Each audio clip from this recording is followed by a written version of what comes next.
Hi there, this is Advocate Prashant. I welcome you to my YouTube channel on law awareness. In this video, I am going to inform you all about writ petitions. Covering therein what is a writ petition, when to file a writ petition, types of writs, and what are the essential requirements to be satisfied before filing a writ petition. So to begin with, let us know what is a writ petition.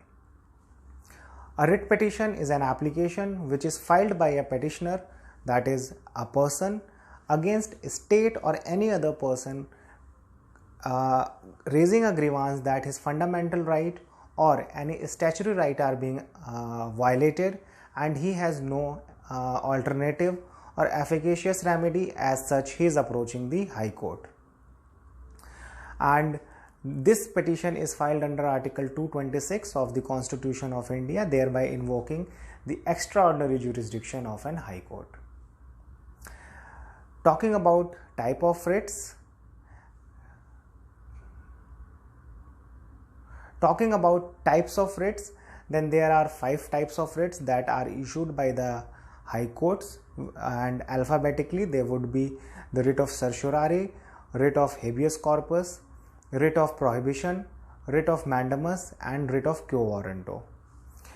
When we file a writ of certiorari, we essentially challenge an order of a lower court, authority, or tribunal, and mainly our pleas or our grounds are that the opportunity of hearing was not granted, that is the principle of natural justice were not fulfilled, or the order is without jurisdiction, or the procedure prescribed under the law was not followed in the manner it should be.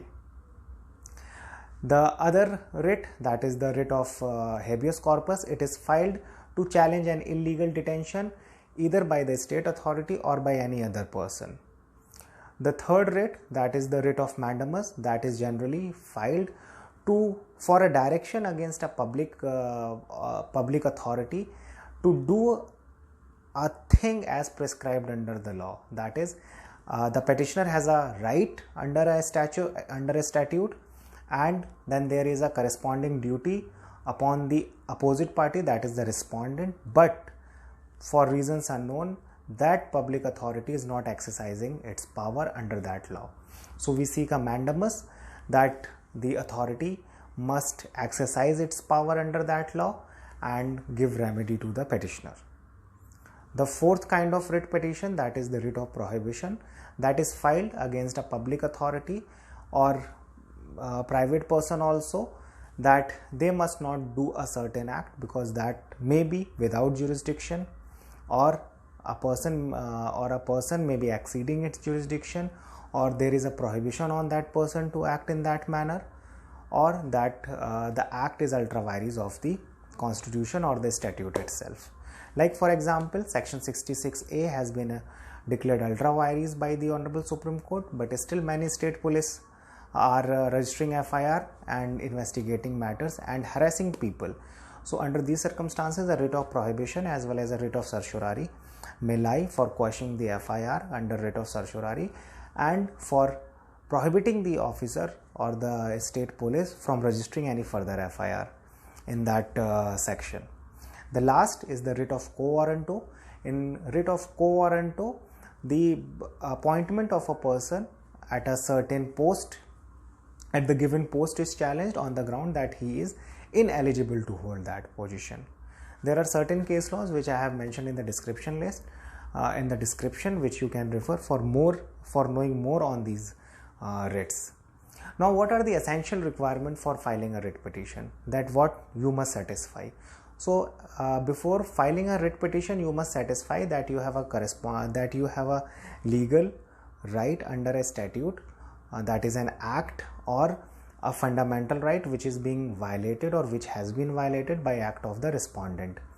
Second thing that you have to satisfy, that for the enforcement of the right about which you are talking, there is no grievance redressal forum, or the grievance redressal forum is not efficacious. Efficacious means that by the time you will approach there or they will pass the order, you will suffer irreparable loss. So if you satisfy both these things, there is no alternative and efficacious remedy, and that you have a right, and that right has been violated or is being violated. However, the exception to is that despite there being an alternative remedy, if you can prove that the order passed by the authority is without jurisdiction or mala fide, then also your writ petition will be maintainable before the Honorable High Court in the light of the judgment of Whirlpool. So these are the certain these were the certain information which I wanted to share by means of this video. Please do like this video if in case it helps you, and do subscribe to my channel. Thank you so much for watching this video.